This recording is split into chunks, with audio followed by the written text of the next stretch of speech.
Hey everyone, Rascal here. And Mama, welcome to another Paws on Netflix podcast. Today we're covering a film that stayed pretty popular for 3 weeks on Netflix titled The Sea Beast. Yes, and this movie shows the journey of a sea monster hunter who ends up teaming with a little girl and a sea beast stranded on an island to get back to civilization. Yes, that's how it is, apparently. It's kind of convoluted. But it is. During the journey, he learns the sea beasts are not the monsters they are depicted or have been depicted to be for years. Yes, it's that kind of movie.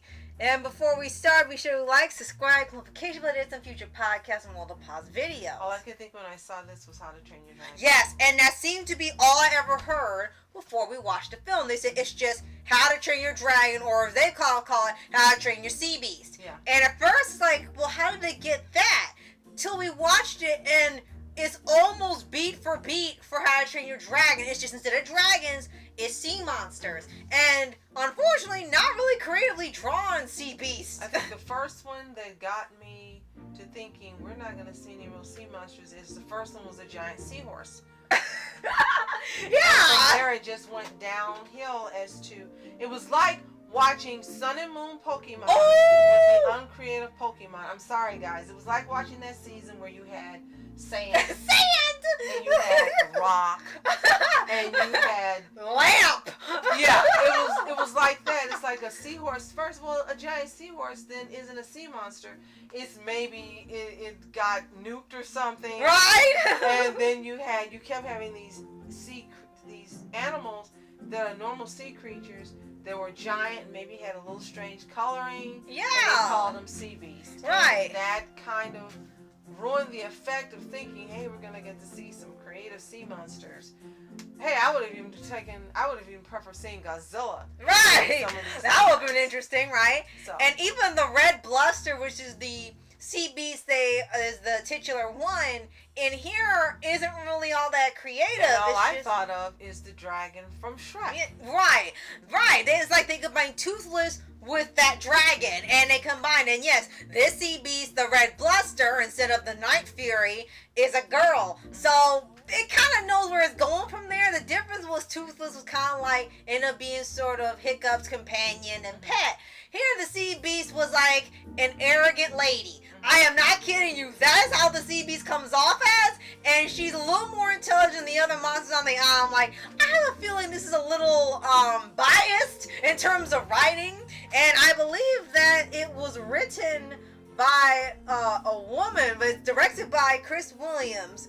But I have a feeling it had more of a female presence within making it, and they're just not in the upper billing. Well, definitely, because as we were talking about the pirate ship, the pirates majority were women. Yeah, and I called it the progressive pirate ship because unlike Pirates of the Caribbean or other movies you've seen, it wasn't just all men. It was plenty of women on there, and diverse people from all over the world were on there, and even ones you knew that were part of different communities were all on this ship. And I was thinking, for this ship, it's pretty far ahead of its time. Well, we actually have to admit, which we usually do when we know that we made an error. We made an error. This screenplay was co-written by Chris Williams and Neil Benjamin. Okay. And produced with Jeff Schlanger. So I don't know if it was based on an original story. But as far as the screenplay itself, all three of, well, the screenplays written by two men and produced by two men. Right. So, yeah, we did not see based on a book, inspired by something, because usually these movies now are adapted from older stories and things you didn't even know existed. Like How to Train Your Dragon was based off a book and we had no idea it was. So, yeah, we don't know if there was ever a book for the Sea Beast and they adapted it, or was this just a screenplay, as you just said? Because it says back in November of 2018, Netflix announced that Chris Williams will write and direct the animated movie. Okay, so yeah, it felt like Jacob and the Sea Beast was supposed to be the original name of the movie. Oh, so that's right. The main character of the monster in here is named Jacob. So it looks like originally he was the main character until they wrote in the little girl to be the co-protagonist. Yes. Okay. Exactly. And then it was retitled, of course, the Sea Beast. Okay. And the animation services were done by Sony Pictures. Okay. And Mark Mancina composed the score. Okay. So, yeah, I mean, it looks like they put a lot of time and money into this particular movie. Right. The animation is really spectacular. Right, and they really well done. It looks pretty well most of the time, especially when they're on the ocean, and everyone looks pretty well thought out and designed. They all look unique from each other. So you were saying, so you're right, it is a progressive pirate ship. Technically, yes. And amazingly written by men who decided to give them the forefront. Yeah. Not only is the crew, but also the little girl who pretty much ends up being the star of the movie. Yes, and then as you said, the sea monster, that's the smartest, the red one, she's also female. Right. So yes, that was actually something a little different considering who writes it. Like, you haven't seen that in a while, so that's pretty interesting. And there ends up being a theme in here, like we mentioned opening this, is that the sea beast is like the dragons in How to Train Your Dragon, where they're thought of as these horrible monsters that they need to eradicate and wipe out because they destroy and eat people. And they get it from books. And according to the movie, it looks like thanks to meeting the Red Bluster, this one wasn't aggressive and attacking and mauling people. Well, this was proof that the monsters weren't all evil. So it looks like in here that these books were written to paint monsters in a bad light. So because they were nuisance to Royal Kingdom, they had these people that were paid to hunt them down and wipe them out so they wouldn't bother them and destroy their land or eat their food and everything. So they wrote these stories to get the people to turn on them, and they attack them. And the weird thing is that they were better drawn in the book than in the movie, ironically. And that seemed to be the theme of the movie, ended up being like near the end where, you know, when they tell you, like, don't believe everything you see, you might want to think, are these assertions about, I guess people, they weren't people, but they knew that was the parallel. Is this stuff true? Like, when you meet them, or what these stories you heard true, and you make up your own decision, you can see, like, not everything is as it seems. There's also another nod to whether are we to believe what history tells us is true, and that really was a big part of this movie. Yes, especially at the very end. And that has been a theme in other movies in the past, where you are to question, in some instances, whether is history being told exactly as it happened, or have things being changed to protect the innocent, or to make someone look more favorable, or to wipe out knowledge of something that's happened. Right. Even The Simpsons hit on that with Jebediah Springfield and the statue. So it's been done before. Right. But this is the first time you've seen an entire movie built on that being one of the main concepts and things that is being translated within the movie. Right. So despite this being really a sea version of How to Train Your Dragon, they did try to do some things differently that How to Train Your Dragon didn't. And the only thing they had similar was, hey, the dragons aren't so bad now that one's been tamed and he's become friends with it. Same thing sort of happens here, but it's not, the message at the end was different from How to Train Your Dragon. Their message was, you know, they can be friends with the dragons. They're not the monsters they've been saying for decades. Here is the same thing, but now it applies to not just the sea beast, it applies to people, and you know it's going to make a parallel to the real world and make them, you know, question what they are reading and seeing. So another part of this that I really liked is Maisie starts off in an orphanage.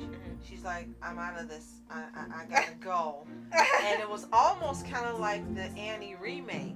Yeah. Except for she left. Right. She didn't stay there waiting for Daddy Warbucks or somebody else to take her out. Right. She's like, you know what? I've had it here. I'm leaving. So she leaves and she escapes. And then she ends up on the pirate ship, and then you think they're going to throw her off. Yeah. The captain lets her smoke. Right. And then he lets her stay. And then all these other things happen as a result of her being there. People become better. Well, pirates become better pirates. People become better people. Sea monsters become better sea monsters because somehow she has an affinity to relate and talk to them, and she's never dealt with them before. Right. They're like, what? And just she has also a way of telling is it Jacob? Yes. Jacob and the captain and other pirates off, and how what they need to do and what they should be doing. So she's sassy. Right. So I do like that she ended up having another family. Well, she ended up having a family and not being in the orphanage. And it happened because she decided to take her own future into her own hands. You know, the saying that, you know, my fate is in my hands. I choose my future. And she did. Now, I'm not saying that any kid in an orphanage or child should run off and do something like this, but in the confines of this imaginary movie that is not real and fantasy. Yes. I liked how she's like, okay, I'm going to get a family. And she did. And also, I think it was a nod to Anya. Yeah.